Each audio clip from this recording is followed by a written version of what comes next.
प्रशासन उपरे चाप बढ़िबा परे आजिर एही चढ़ाऊ ना समाजरे स्थिरता आनिबा पई बाली माफियांको एक्शन पर पुलिस रिएक्शन ताहा तो समय कहिबो किंतु बाली माफियांको घर गुड़िकरे केन्दुझर पुलिस पक्षरु जोरदार चढ़ाऊ होईछि।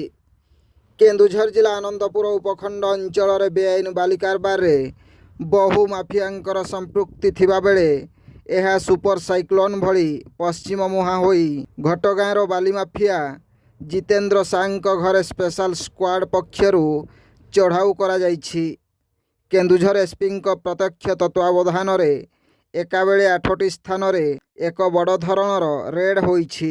मिलिथिबा सूचना अनुसार रविवार मध्यरात्रि आनंदपुर वीरगोविंदपुर तरतरा सालणिया हाटडीही जंबरा बंच धकोठा सह घटगाँ रे मध्य पुलिस पक्षरु सक्रिय थिबा प्रभावशाली बाली माफियांक घर मानकर पुलिस स्पेशल स्क्वाड पक्षरु चढ़ाऊ जोरदार होईछि।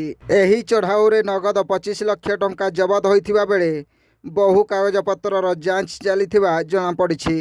बड़ कथा हैला भविष्यत रे केबे एमानंकु मिश्रण पर्व मिसाई साधारण जनता एवं प्रशासन को असुविधारे न पकाइबा पई साधारण रे दाबी होउछि।